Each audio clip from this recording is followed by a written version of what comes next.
오늘 이 본문을 두 번째 말씀을 드립니다. 예수님께서 이적을 행하실 때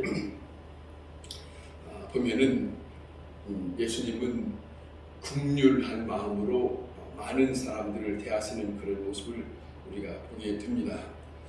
요한복음에 물고기를 표현한 것은 옵사리온이라고 하는 표현을 쓰고 있어요. 근데 이분들이 물고기를 큰 것은 담고 작은 것은 물속에 던지고 그 다음에 이렇게 했는데 그리고 이제 밖에 나와서 이제는 다시 또 추스렸을 때 그 중간층 다시 그것을 이제는 모래에다가 또 이렇게 던지고 하는데 가장 가난한 사람들이 그 모래에 던져졌던 그것을 이제는 주워다가 이 사람들이 먹었던 그 물고기, 그러니까 그렇게 큰 것도 아니고 가난한 형편에 버렸던 것을 그렇게 주워다 먹었다고 하는 그런 이야기가 있습니다. 오늘 이 본문을 조금 살펴보면서 몇 가지를 우리가 살펴볼 수 있기를 듣기를 바랍니다. 지금 먼저는 마가복음 8장 2절 3절에 보면 4,000명 먹으실 때에 예수님께서 저들을 어떻게 대하시는가 하는 것을 우리가 듣게 되는데, 내가 그들을 굶겨 집으로 보내면 길에서 기진할 것 같다 하는 마음이 있어요. 그러니까 예수님이 많은 사람들이 왔는데 그 많은 온 사람들을 그냥 보내기가 마음에 쉽지 편하지 않는다. 저들에게 뭔가를 먹여서 보내야겠다는 그런 마음이 예수님에게 담겨져 있는 내용을 보게 됩니다. 예수님께서 모든 이적에 행하실 때에 긍휼함이 있어요. 불쌍히 여기는 그런 마음이 있어요. 가만히 보면 고통받는 환자들을 향해서도 예수님이 마음을 표현하고 있는 것은 불쌍히 여기사 그런 말씀이 있어요. 누가복음 7장에 나인성 과부의 청년 아들이 죽어서 상유를 떠밀고 나올 때에 과부의 불쌍히 여기사, 그 불쌍히 여기사라고 하는 말씀이 거기에 단어로 쓰여지고 있거든요. 많은 사람들을 대하실 때에 주님은 불쌍히 여기사라고 하는 말씀을 표현하고 있어요. 불쌍히 여기사 하는 그것이 바로 긍휼함을 담고 있는 그런 말씀입니다. 그런 마음이기 때문에 예수님께서 그 많은 사람들의 그 처지를 저들을 어루만지시면서 저들에게 조건부로 어떤 명령을 하거나 어떤 것을 요구하거나 그 조건을 붙이는 일은 한 번도 없었어요. 그런 모습을 우리가 봅니다. 다만 저들을 향한 불쌍히 여기시는 마음이 예수님으로부터 우러나오는, 그리고 많은 사람들이 그것을 느낄 수 있을 만큼 그렇게 헤아리시는 예수님의 마음을 우리가 볼 수 있습니다. 그 다음에 오늘 이 본문에는 한 어린 아이가 가지고 온 그 보리떡 5개, 물고기 2마리, 이것으로 인해서 예수님이 많은 사람들에게 먹을 수 있는 그 일을 예수님께서 행하시는 것을 보게 됩니다. 이 말씀을 우리에게 다시 무슨 교훈을 주냐면, 어떤 일을 행할 때 또 어떤 일에 접했을 때에 그 누군가가 중간 역할을 하는 분이 있어요. 돕는 일을 뭔가 내비치는 그런 모습이 있는데, 여기에 보면 어린 아이 떡과 물고기를 가져온 어린 아이가 있는가 하면 또 이 일을 주님 앞에 함께 드리는 안드레의 모습이 있어요. 그런 모습이 오늘 우리가 여기에 담겨져 있는데, 중요한 것은 뭐냐면 내 것이니까 내가 이것을 먹으면 그만이지 라고 하고 주님 앞에 드리지 않았다면 그 일을 행할 수 없는 형편이 됐을 거예요. 그러나 작은 것이지만은 이것을 주님 앞에 드렸을 때에 많은 사람들에게 그 돕는 일들이 되었다 하는 그런 교훈을 우리가 보게 됩니다. 자, 그냥 내어드리는 것이에요. 이것을 드리면 무슨 일이 일어날 거다, 그런 마음이 없는 거예요. 그냥 자기가 가지고 있는 작은 것이지만은 그냥 드리는 그런 모습을 우리가 봅니다. 자, 하나님 앞에 드려야 할 때에 우리의 작은 것, 하나님께서 뜻을 펼치실 때에 우리의 작은 것이 씨앗이 되어서 큰 일을 이루시는 그런 일들이 우리에게 보여지고 있습니다. 대부분 사람들은 이렇게 작은 것이 무슨 특별한 일이 있을 수 있겠냐 그렇게 생각하기가 쉬워요. 그러지 않습니까? 우리가 교회에 공사를 하든 교회 행사를 하든 또 무슨 일을 할 때에 자그마한 것 하나하나에 들여져서 그 모든 큰 일을 이루시는 것을 우리가 보고 있지 않습니까? 그런데 우리가 작은 것으로부터 그 모든 일들이 시작되고 있다. 처음에 드린 사람이 많은 건 아니에요.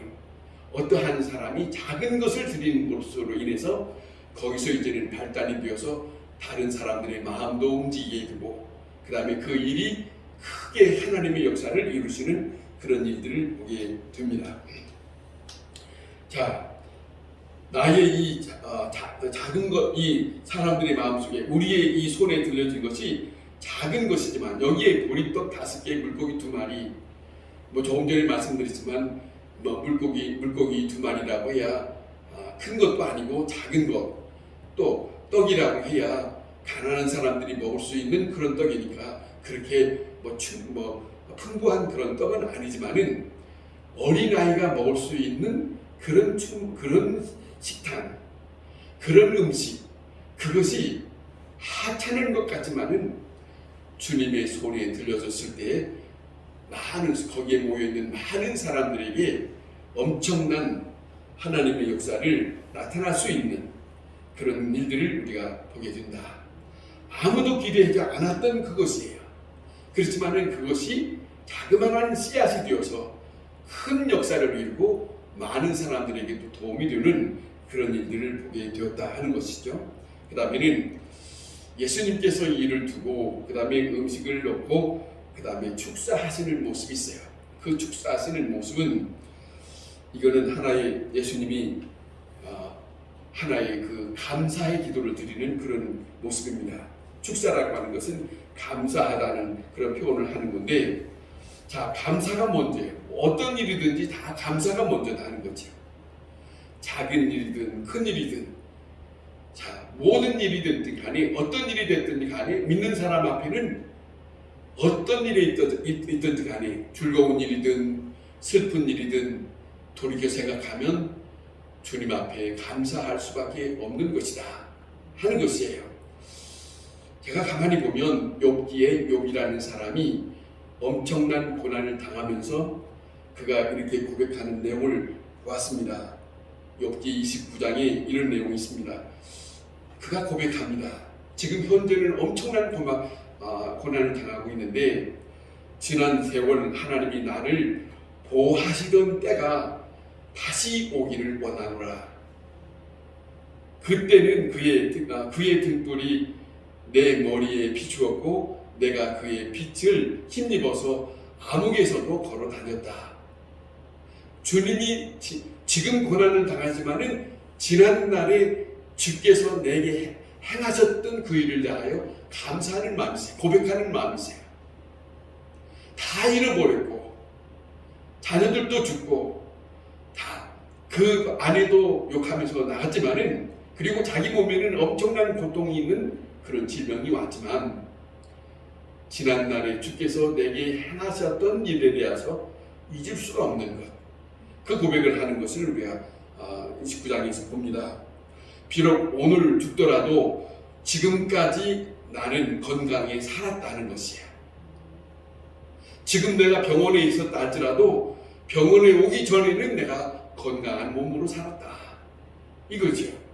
지금 내가 어려워서 경제적으로 어려움이 있고 어떤 것을 사먹을 수 없는 그런 형편이 있었다 할지라도 그러나 지난날에는 나에게 넉넉한 시절이 있었습니다. 그런 거 있었어요. 그런 생각을 하는 거죠. 그러니까 저는 사실은 이런 사람 저런 사람을 만나보지만 간간히 갑자기 어려워서, 전에는 그렇지 않았는데 갑자기 어느 날 갑자기 가정에 어려움이 있어서 경제적으로 어려웠고 그럼에도 불구하고 제가 얼마 전에 만난 그 권사님이 뭐라 하냐면, 목사님 계좌번호를 좀 주시오 그러길래, 아니요 권사님의 계좌번호를 주시오 제가 그랬어요. 그랬더니 그분이 하는 말이, 아니 평신도가 목사님한테 하나님의 일을 하시는 분한테 계좌번호를 요구하고 드리는 것이 낫지, 어찌 목사님이 평신도에게 계좌번호를 요구하십니까? 그렇게 얘기하는 권사님을 봤어요. 그런데 그 마음에 그의 형편은 지금 어려워요. 제가 어려운 줄 알고 있거든요. 그 어려운 줄 알면서도 그의 마음에는 여전히 식지 않은 믿음이 있어요. 그런 마음을 봤습니다. 자, 오늘 우리가 망한다 할지라도 지금까지 주께서 내게 베푸신 은혜가 있다. 그 생각으로 인해서 우리는 하나님 앞에 감사하고 영광을 돌릴 수 있는 마음이 충분히 있어야 된다. 믿는 사람이기 때문에. 그것을 우리가 생각해야 되지 않느냐는 것이죠. 오늘 여기에 5,000명 앞에 놓고, 자, 보리떡 5덩어리 물고기 2마리로 예수님께서 감사의 기도를 드리는, 하늘을 우러러 감사의 기도를 드리는 그 모습을 한번 상상해 보세요. 작은 것이지만은, 비록 작은 것이지만은 먼저 하늘 아버지 앞에 감사의 그 기도를 드리는 그 모습이 주님과 함께하는 사람들에게 없어서는 안 될 아주 중요한 그런 모습이 우리에게 없어서는 안 된다 하는 말씀입니다. 그 다음에 마태복음 14장 9절에 자, 예수님께서 이런 말씀이 있습니다. 떡을 떼어놓고 제자들에게 이 떡을 주시고 그 다음에 제자들이 거기에 있는 많은 사람들에게 나눠주는 일을 합니다. 나눠주는 일을 해요. 제자들로 하여금 수고할 수 있는 일을 그렇게 했다는 것이죠. 예수님이 다 하신 거 아니에요. 예수님을 통해서, 그 다음에 제자들을 통해서, 그 다음에 많은 사람들에게 일하는 모습이 있어요. 그런 모습이 있어요. 예수님이 혼자 하시는 것이 아니라 제자들에게 그 일을 할 수 있도록 하셨다는 것이죠. 이 모습이 아름답게 보이는 거예요. 나 혼자가 아니고 모든 사람들을 돕는, 섬기는 모습이 거기에 풍겨난 것을 우리는 상상할 수 있습니다. 자, 예수님이 오늘 이 말씀 가운데 6장 12절에 이런 말씀을 또 하나 우리에게 교훈을 주고 있습니다. 지금 현재 우리는 넉넉하게 살고 많은 음식을 먹고 남겨서 버리는 것이 우리나라에는 넘치고 넘친대요. 저 북한에서 넘어왔던 탈북자들이 하는 말입니다. 자기네들이 집에 그 정부에서 준 집에서 지내다가 어쩌다가 쓰레기 버리는데 가면 북한 사람들이 저것을 먹을 수 있을 정도로 다 버린다는 거예요. 너무 아깝다는 거예요. 저 북쪽에서는 없어서 굶주리고 이 남쪽에서는 넉넉해서 다 괜찮은 것도 다 버리고 이런 형편에 지금 있어요. 그런데 오늘 여기에 예수님이 이를 말씀합니다. 남은 조각을 거두라 하는 거예요. 남은 조각이 있다는 거예요. 그 남은 조각을 쉽게 값없이 버리다라고 하지 않고 그것을 거두어드리라. 조그마한 것이라도 소중하게 여기는 것이에요. 사실은 우리나라의 옛날에는 정말로 어른들이 함께 밥 먹을 때 밥 한 톨이라도 버리면 안 된다. 그런 얘기를 듣지 않고 지는 사람들은 없을 거예요. 지금 젊은이들은 그것을 모르고 지내고, 자, 지금 젊은이들은 그것에 대해서 전혀 생각할 게 없지만은 옛날에 어려웠던, 불과 몇십 년 됐던 그 시간에는 같이 앉으면서 야, 밥 한 톨도 버리지 마라. 그런 이야기를 듣지 않은 사람이 없을 거예요.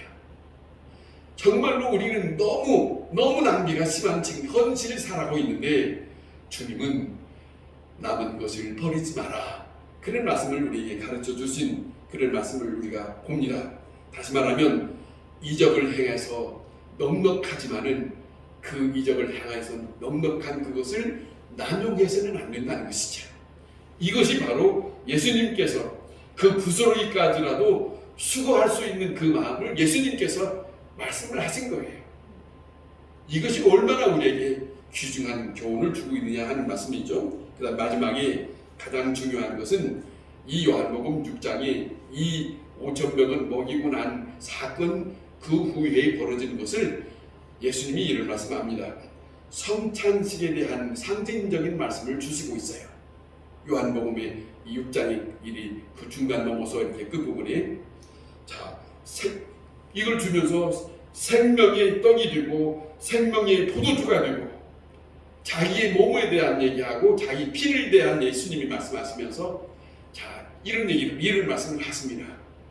이 떡을 먹는 자는 생명을 얻을 것이다. 그런 말씀하지 않습니까?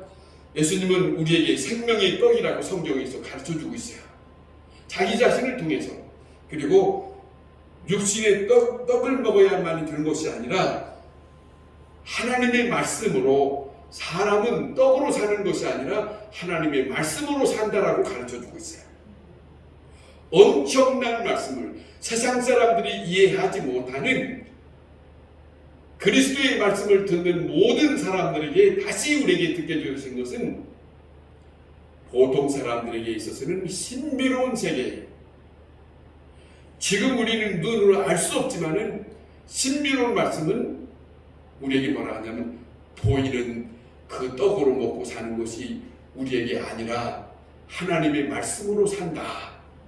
그 말씀을 가르쳐 주었단 말입니다. 그 말씀이 떡이라고 가르쳐 준 것이죠. 그 말씀이 생명이 된다고 말씀하셨어요. 요한복음 6장 54절에 내 살을 먹고 내 피를 마시는 자는 영생을 가졌고 마지막 날에 내가 그를 살리리라. 주 안에서 예수의 몸을 먹고 예수의 피를 마시는 자는 마지막 날에 예수님, 우리는 보통 하나님의 말씀을 접하지 못한 사람들에게는 우리 인간의 이 모든 세계의 마지막에 대한 것을 생각하지 못하고 지내갔지만은 적어도 예수를 믿고 성경을 읽고 하나님의 말씀을 듣는 사람들에게는 이 마지막 날이 있다고 하는 것을 듣고 사는 아주 복된 일입니다. 그 영생의 떡을 먹고 그리고 예수님을 받아들인다면 예수님이 말씀하니 친히 말씀하세요. 내가 그를 다시 살리리라. 부활에 대한 말씀을 하신 거예요. 부활에 대한 것을. 지금 예수님이 부활한 입장이 아니지만 그 부활, 다시 살리리라 한 부활에 대한 말씀을 하세요. 58절에 이것을 하늘에서 내려온 떡이니 조상들이 먹고도 죽은 것과 같이 아니하여 이 떡을 먹는 자는 영원히 살리라. 예수님이 말씀에서 항상 다시 살리신다는 말씀을 우리에게 주시고 있어요. 지금 현재 육신으로 살다가 끝나는 것이 아니라 우리에게는 다시금 예수님이 다시 만날 기회를 우리에게 있다고 하는 말씀을 주시는 거예요. 신비로운 세계, 주님을 영접한 자들에게, 다시 말하면 우리는 그리스도의 생명을 힘입고 그리스도의 변화된 생명체로 부활할 거라고 말씀하세요. 그것을 오늘 이 요한복음 16장에 이 본문의 내용 속에 흐르고 있는 떡에 대한 것을 두고 말씀하세요. 떡에 대한 것을 두고 예수님은 내 살을 먹는 자는 그래요. 내 살을 먹는 자는 영원히 살리라. 내 피를 마시는 자 살리라. 우리는 잊지 말아야 됩니다. 예수님은 그렇다는 것이죠. 같은 항상 하나님에 대한 세계 속에 있는 것을 지금 육신적인 삶에서 여기 놓여져 있는 것을 통해서 하나님의 비밀을 하나하나 말씀한 거예요. 먹는 떡을 가지고 예수님은 이것을 자기의 몸에 비해서 성찬식에 대한 비유를 하시고, 그리고 이 떡을 먹는 자는 그리고 영원히 다시 살리라, 이렇게 연이어서 말씀을 주고 있다. 우리는 이 땅에 육신으로 살다 끝나는 것이 아니라 우리가 지금 보지 않는다고 단정될 것이 아니라 지금 보이지 않지만 보이지 않는 세계에 대한 말씀을 우리가 듣고 삽니다. 그 귀가 열리고 그 마음이 열리고 그 말씀을 우리가 받아들이고 주님과 함께하는 삶을 산다면 우리는 소망이 있는 사람입니다. 그렇지 않습니까? 다음 주일날 기회가 되면 은밀한 처소에서 주님을 만나야 된다는 말씀을 드리고 싶은 마음이 있어요. 지금 주님을 만나는 것이 우리에게 가장 소중한 일이에요.